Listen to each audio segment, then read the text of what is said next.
Assalamualaikum warahmatullahi wabarakatuh.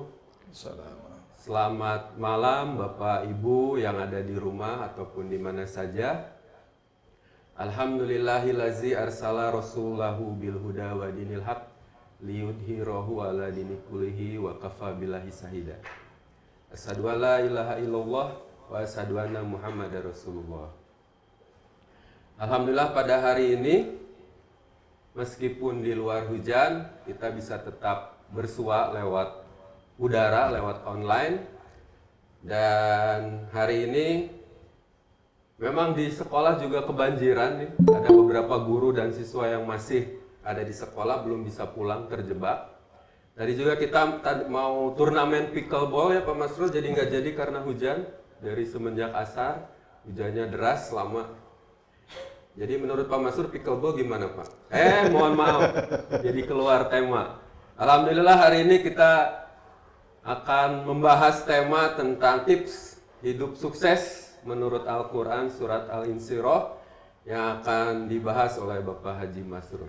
Tadi saya udah menyiapin pantun, jadi sayang kalau tidak dilemparkan nih ke audiens. Boleh Pak Martin dilemparkan dulu? Oke, sip lah. Pergi ke pasar, beli beras. Cakep. Beli beras di toko Palalan. Cakep. Meskipun di luar hujan deras, acara ngarebon harus tetap berjalan. Asik. Langsung saja kepada Pak Haji Masrul dipersilahkan. Baik, bismillahirrahmanirrahim. Assalamualaikum warahmatullahi wabarakatuh. Assalamualaikum. Alhamdulillahirabbil alamin. Alhamdulillahilladzi hadana li hadza wa ma kunna linahtadiya laula an hadanallah. Asyhadu an la ilaha illallah wahdahu la syarikalah wa asyhadu anna Muhammadan abduhu wa rasuluh. Shalawatullah wa salamuhu ala Rasulillah wa ala alihi wa ashabihi. Ibu Bapak, Pak Santo yang kali ini menemani di studio. Alhamdulillah kita bertemu lagi meskipun agak mundur ini karena banjir yang ada di sekolah sedikit menghambat jalan. Ibu Bapak, perkenankan pada kesempatan hari ini kita coba mentadaburi surat Asy-Syarh, surat ke-94 atau kadang disebut Al-Insyirah, sebagian menyebutnya Alam Nasrah. Ya. Kalau di kita ada Alam Syah Pak. Ya, surat ini surat ke-94 dan merupakan surat Makkiyah.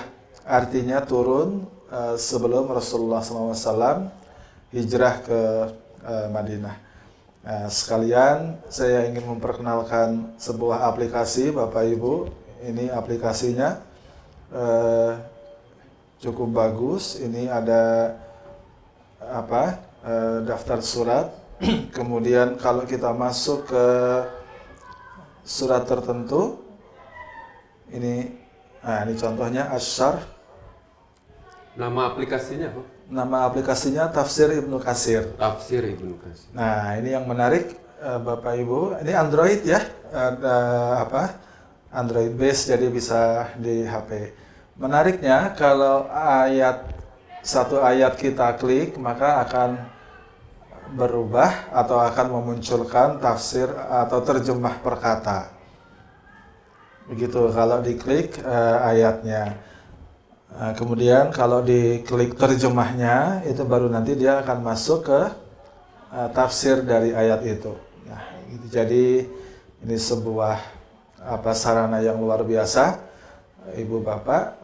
Tafsir ada di genggaman kita di HP, jadi bisa kita manfaatkan kapan saja. Ya, Bapak Ibu, kita lanjutkan dari surat Al-Insyirah ini. Ayat pertama seperti kita fahami berbunyi alam nashrah laka sadrak. Ya, bukankah kami telah melapangkan. Kita kadang berdoa Rabbi syrahli, ya Allah lapangkanlah dadaku. Nah, ini juga dari kata yang sama. Bukankah kami telah melapangkan laka bagimu sadraka, ya, dadamu. Bukankah kami telah melapangkan dadamu. Itu yang difirmankan oleh Allah Subhanahu wa taala mengingatkan kepada Rasulullah dan hakikatnya kepada kita semua bahwa kita telah diberikan kelapangan oleh Allah Subhanahu wa taala, dan bahkan bukan hanya kelapangan dada, ya, seiring dengan Allah memberikan kelapangan dada kepada kita, Allah juga memberikan kelapangan syariat Islam kepada kita, fleksibilitas syariat Islam yang membawa ketenangan kepada kita, ya, luas tetapi luas, ya, itulah syariat Islam. Kemudian pada ayat kedua Allah Subhanahu wa taala melanjutkan wa wada'na anka wizrak, ya, dan kami wa wada'na, dan kami telah menghilangkan atau meletakkan anka darimu wizrak, bebanmu. Ya, ini ungkapan yang disampaikan oleh Allah Subhanahu wa taala kepada Rasulullah SAW mengenai kebaikan-kebaikan yang telah diberikan oleh Allah kepada Rasulullah SAW. Alladzi anqadha dahrak, yang anqadha itu memberatkan, zahrak zuhur itu punggung, ya, yang memberatkan punggungmu. Kemudian Allah Subhanahu wa taala menggunakan kata al-inqadh. Al-inqadh itu kalau dilihat dalam tafsir ini artinya suara yang muncul dari punggung kita kalau kita membawa beban yang berat. Kemertek gitu mungkin, ya. Oh iya, bahasa Jermannya kemertek. Jadi angkodo itulah beban berat yang ada di punggung yang menimbulkan suara. Kemudian ayat keempat warafa'na laka dzikrak. Warafa'na, dan kami telah mengangkat, kami telah meninggikan laka bagimu dzikrak, ya, sebutanmu atau namamu. Dalam beberapa riwayat yang dikaitkan dengan ayat ini, Rasulullah SAW pernah bertanya kepada Allah Subhanahu wa taala mengenai hal-hal apa saja yang telah diberikan oleh Allah Subhanahu wa taala kepadanya.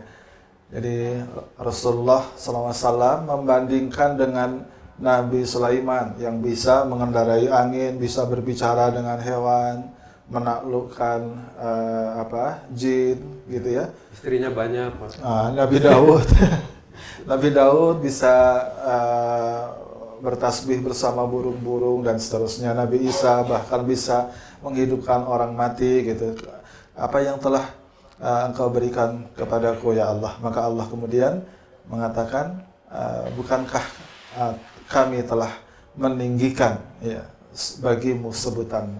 Maksudnya bahwa Allah Subhanahu wa taala menghendaki setiap disebut nama Allah itu diikuti dengan nama Muhammad Rasulullah SAW.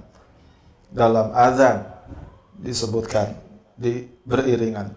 Bahkan dalam salat, setiap salat selalu ada tasyahud, dan dalam tasyahud ada asyhadu an la ilaha illallah wa asyhadu anna Muhammadar Rasulullah. Itulah bentuk peninggian sebutan nama Rasulullah SAW yang jauh lebih hebat daripada kelebihan-kelebihan lain yang diberikan oleh Allah Subhanahu wa taala kepada nabi yang lain. Nah, 4 ayat terakhir Bapak Ibu ini yang terkait dengan topik kita pada malam hari ini. Bagaimana tips hidup sukses menurut surat Al-Insyirah ini. Ayat 5 dan 6 sangat mirip. Fa inna ma'al usri yusra. Inna ma'al usri yusra. Sampai diulang 2 kali gitu ya. Kita tahu, kita hafal terjemahnya karena sesungguhnya ma'al usri, ya, sesudah kesulitan, yusra itu ada kemudahan. Inna, ya, sesungguhnya ma'al usri, bersama kesulitan, yusra, ya, kemudahan. Bapak Ibu sekalian, ini ayat ini mengajarkan kepada kita untuk selalu optimis. Ya, ini tips yang pertama. Kalau kita ingin hidup sukses, kita harus selalu optimis karena Allah, ya, demikian baiknya Allah Subhanahu wa taala sehingga setiap ada kesulitan selalu bersamanya ada kemudahan. Kalau diterjemah bahasa Indonesia biasanya disebutkan sesungguhnya sesudah kesulitan ada kemudahan. Tapi kalau dilihat dari redaksi ayatnya, di sini menggunakan kata ma'a. Ma'a itu artinya bersama, beserta. Jadi sesungguhnya beserta kesulitan ada kemudahan. Ya, dekat sekali. Jadi seolah-olah Allah ingin mengatakan bahwa setiap kali Allah memberikan ujian berupa kesulitan, pada saat yang sama Allah memberikan kemudahan. Setiap Allah memberikan ujian berupa penyakit, pada saat yang sama sebenarnya Allah telah menurunkan obatnya dan seterusnya. Ya, dan kata kalau sesudah itu kan ba'da ya. Ba'da. Jadi sesungguhnya kalau diterjemahkan sesudah harusnya inna ba'dal usri yusra. Gitu.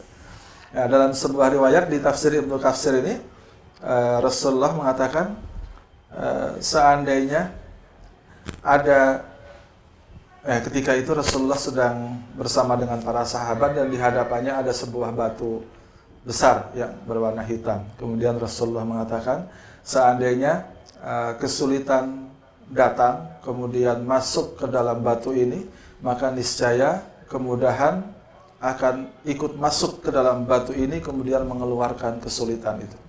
Jadi ya, itu menunjukkan bahwa memang selalu bersama. Kesulitan itu selalu diiringi dengan kemudahan. Dalam riwayat yang lain, Rasulullah SAW menyatakan, sesungguhnya satu kesulitan tidak akan bisa mengalahkan 2 kemudahan. Apa maksudnya?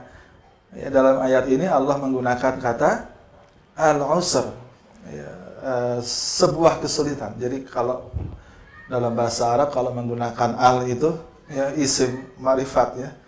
Kalau dalam bahasa Inggris mungkin menggunakan kata the gitu ya. Mungkin apa? The hardship ya. Kesulitan yang tertentu gitu. Tetapi ketika menyebutkan kemudahan yusra, ya Allah menggunakan bentuk isim nakirah, bentuk umum yang artinya luas gitu. Sehingga kata kesulitan pada ayat 5 itu yang dimaksud adalah kesulitan yang sama dengan yang disebutkan pada ayat ke-6. Kesulitan yang itu juga. Tapi Allah Subhanahu wa taala menyebutkan kemudahannya dalam bentuk umum yang sangat mungkin yang bisa jadi merupakan hal yang berbeda. Jadi sangat mungkin dari satu masalah itu solusinya 2, 3 atau mungkin lebih. Ya, ini makna dari ungkapan Rasulullah SAW. Ya, satu kesulitan tidak mungkin bisa mengalahkan 2 kemudahan. Jadi kesulitan yang sifatnya khusus, ma'rifat, menggunakan the, kalau dalam bahasa Inggris tadi ya, the hardship, sesungguhnya Allah menurunkan ke sebuah kesulitan, itu bersamanya turun kemudahan. Ya, inilah hal yang membuat kita seharusnya selalu optimis. Dan ini tips yang pertama, Pak Santo. Ya. Tips yang pertama kalau kita ingin hidup sukses. Ya, siap. Oke. Optimis. Optimis Ya. Prime. Ya. Oh iya. Ya, kita optimis meskipun sekarang sore sering hujan, nanti akan ada saatnya pickleball bisa berlangsung siap, Pak. dengan lancar Mudah-mudahan. gitu ya. Lancar. Eh, Tips yang kedua disampaikan oleh Allah Subhanahu wa taala dalam ayat berikutnya, yaitu ayat 7. Fa iza faraghta fansab. Ya, maka ya, apabila faraghta, kamu telah selesai, maksudnya mengerjakan satu urusan, fansab, maka bekerja keraslah kamu untuk urusan yang lain. Ya, jadi tips yang kedua, kalau kita ingin hidup sukses, harus suka bekerja keras. Ya, Ibu Bapak, ketika menjelaskan ayat ini, maka apabila kamu telah selesai mengerjakan satu urusan, kerjakanlah dengan sungguh-sungguh urusan yang lain. Ketika menjelaskan ayat ini, Ibnu Katsir mengutip beberapa riwayat dari sahabat maupun dari generasi berikutnya. Yang pertama, beliau mengatakan bahwa salah satu yang dimaksud dengan apabila engkau telah selesai mengerjakan satu urusan, maka kerjakanlah dengan sungguh-sungguh urusan yang lain. Ya, ini terkait dengan pelaksanaan tugas-tugas kita. Setelah selesai mengerjakan satu tugas, ya beralihlah ke tugas yang lain yang belum diselesaikan. Jangan buru-buru ingin istirahat. Jangan ya kadang-kadang kan gitu, yang ngareng hafala gitu ya, gitu bahasanya seperti itu. Jadi istirahat itu kalau memang sudah capek, istirahat itu kalau memang sudah jamnya istirahat atau memang kita sudah lelah. Selama kita memang belum lelah, ya semestinya tadi kita tumbuhkan suka bekerja keras itu dengan mengerjakan urusan yang lain setelah selesai satu urusan. Seorang ulama Mujahid, ini kalau nggak salah dari generasi tabi'in ya, beliau mengatakan yang dimaksud dengan ayat ini yaitu apabila kamu telah merampungkan urusan duniamu, maka kerjakanlah urusan ibadahmu, kerjakanlah sholatmu dengan sungguh-sungguh. Ya, kalau Ibnu Mas'ud mengatakan yang dimaksud dengan ayat ini apabila engkau telah selesai mengerjakan salat fardumu, maka kerjakanlah qiyamul lail dengan sungguh-sungguh. Ya, qiyamul lail ini salat malam ini disebutkan secara khusus karena memang merupakan salat yang paling utama setelah salat fardu. Bahkan dalam riwayat lain Ibnu Mas'ud menjelaskan yang dimaksud dengan ayat ini ialah sesudah engkau selesai sholat, sedangkan engkau masih dalam keadaan duduk, maka kerjakanlah dengan sungguh-sungguh urusan yang lain. Jadi maksudnya, sholat itu satu urusan, kemudian wirid atau berdoa, berzikir setelah sholat itu juga sebuah urusan. Jadi setelah selesai mengerjakan urusan yang berupa sholat, hendaklah engkau bersungguh-sungguh mengerjakan zikir, wirid sesudah sholat itu. Tidak buru-buru pergi gitu ya, tidak buru-buru meninggalkan tempat sholatnya. Ya, ini maksudnya beberapa riwayat yang menjelaskan ayat ini. Jadi sekali lagi Ibu Bapak, ini luar biasa mengingatkan kepada kita bahwa kewajiban kita itu banyak. Ya. Ulama Mesir Hasan al-Banna bahkan menyatakan al-wajibatu aktsaru minal awqat. Sesungguhnya kewajiban itu lebih banyak dari waktu yang kita miliki. Sehingga kita harus mengerjakan urusan-urusan itu dengan sungguh-sungguh dan berganti ke urusan yang berikutnya. Kemudian Ali ibnu Abu Talhah meriwayatkan bahwa yang dimaksud dengan ayat ini, apabila kamu telah selesai berdakwah, apabila kamu telah selesai berjihad, maka kerjakanlah ibadah-ibadah kepada Allah dengan bersungguh-sungguh. Ya. Jihad kita sebagai para pendidik salah satunya adalah mengajar. Ya. Jadi setelah selesai kita mengajar, maka kerjakanlah urusan yang lain dengan bersungguh-sungguh, dengan beribadah kepada Allah Subhanahu wa taala. Nah, itu yang kedua. Ya, tips yang kedua. Tips yang pertama tadi optimis, tips yang kedua suka bekerja keras ya dengan tidak sedikit-sedikit ingin istirahat ya. Orang Jawa punya semboyan kadang-kadang alon-alon asal kelakon ya. Padahal ungkapan alon-alon asal kelakon itu sebenarnya menyuruh kita mengerjakan sesuatu dengan pelan-pelan agar hasil pekerjaan kita memiliki kualitas yang baik ya, tidak buru-buru gitu ya. Tapi oleh orang-orang yang malas mungkin itu dijadikan alasan, diplesetkan ya pelan-pelan sajalah asal sampai gitu, nggak usah ngoyo, nggak usah istilahnya apa dalam bahasa Sunda apa? Bahasa Sunda itu kabut salju Pak lah. Kajian butut asal maju.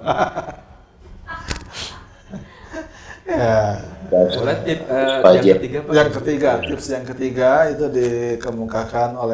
difirmankan oleh Allah Subhanahu wa taala dalam ayat yang terakhir. Wa ila rabbika farghab. Wa ila, dan kepada rabbika, Rabbmu, Tuhanmu, farghab, maka kamu berharap. Jadi kita diminta untuk hanya kepada Allah lah kita berharap. Kalau mau diungkapkan dengan satu kata, maka tips yang ketiga ini adalah apa? Tawakal. Ya. Makna tawakal itu sesungguhnya bukan kemudian menyerah tanpa usaha. Yang dimaksud dengan tawakal itu adalah menyerahkan hasilnya kepada Allah. Tentu setelah berusaha sekuat kemampuan.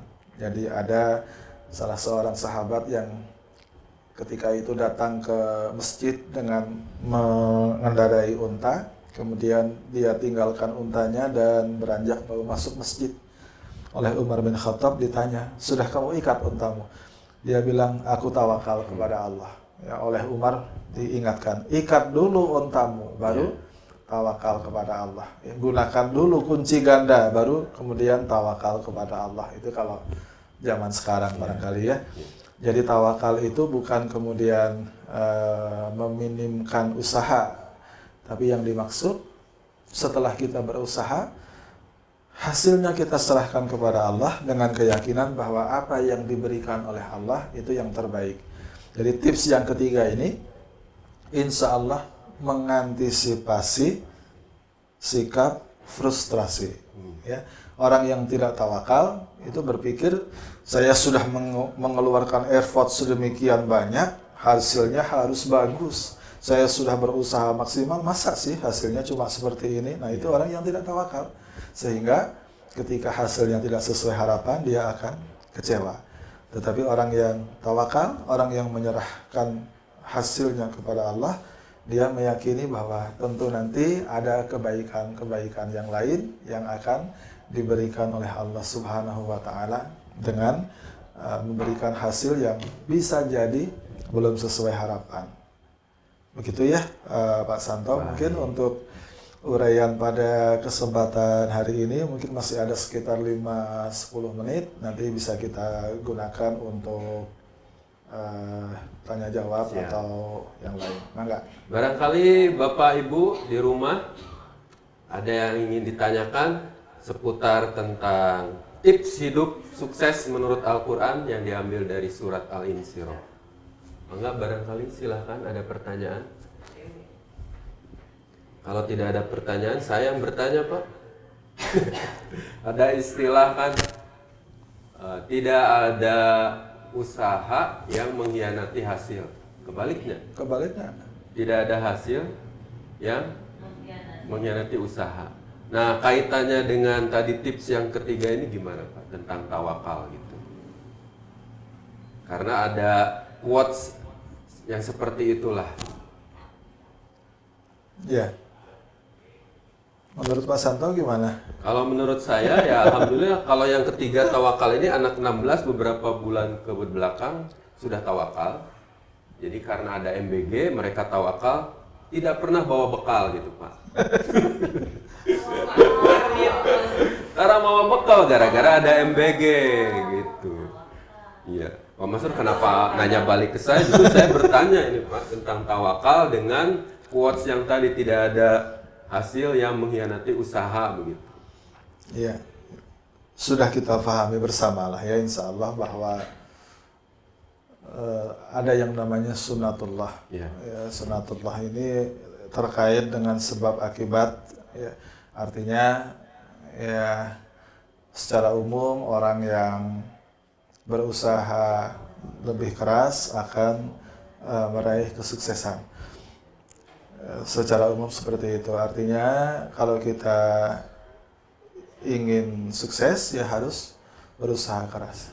Apa bahasa Sundanya? Yang kiang-kiang itu kan? Nukayang tangtu pareng. Ah, Manjada wajada. ya, secara umum seperti itu ya. Tetapi ada kalanya Allah Subhanahu wa taala memberikan ujian atau mungkin memberikan sesuatu yang sesungguhnya lebih baik, tetapi di luar pengetahuan manusia. Contoh, seorang anak kecil misalnya ingin bermain-main dengan pisau atau senjata tajam karena nampak menarik, berkilau-kilau gitu ya. Kemudian dia mengambil, tapi tiba-tiba direbut atau diamankan oleh orang tuanya, dia menangis ya. Mungkin seperti itulah kita. Allah lebih mengetahui ya, apa yang baik buat kita ya, dalam surat Al-Baqarah ayat 216 itu ya. Ya. Asa an takrahu syai'an wa huwa khairul lakum. Bisa jadi kamu membenci sesuatu padahal ia amat baik bagimu. Asa an tuhibbu syai'an wa huwa syarrul lakum. Bisa jadi juga kamu mencintai sesuatu, kamu menyukai sesuatu padahal ia buruk bagimu. Wallahu ya'lamu wa antum la ta'lamun. Ya, dan Allah Maha mengetahui sedang engkau tidak mengetahui. Adik-adik kita yang baru lulus, ya mungkin ada yang kecewa, tidak keterima di jurusan yang dia inginkan dan seterusnya, ya. Tapi seseorang yang bertawakal kepada Allah, ya, maka dia meyakini bahwa takdir itulah yang terbaik baginya dan kemudian show must go on, gitu ya. Ya, show must go on. Ya, jadi apa namanya? Tetap pada keyakinannya, dan kalaupun ada yang disesali, ya sesungguhnya yang perlu disesali mungkin usaha kita yang masih minim misalnya, gitu ya. Kenapa kita tidak lebih keras lagi, dan itu mudah-mudahan menjadi pelajaran bagi kita agar di masa depan tidak terulang lagi. Ya. Barangkali ada yang mau bertanya. Atau tambahan mungkin ada dari pengalaman pribadi Pak Ustadz Siapa? Aceng Al-Karpawi. Oh iya, boleh silakan. Al-Karpawi karena dari Karangpawitan ya. Oh iya, Al-Karpawi Al-Goruti. Dari Garut. Atau ada Ada siapa aja? Ustadz Abdul Wahid, ada juga Wahid. barangkali mau Ustadz Tommy menambahkan. Ada Ustadz Tomifa. Mangga. Ya, kita berbagi, sharing tentang tips hidup sukses menurut Al-Quran. Ada Ustadz Harati. Berarti. Kayaknya sudah paham semua ini, Pak. Sehingga tidak ada pertanyaan lagi. Siapa ada pertanyaan? Bu Aan. Adanya Bu Heni, ini dari Tasik nih. Oh, Bu Haji Heni. Ayo Nina, kumaha di Tasik hujan?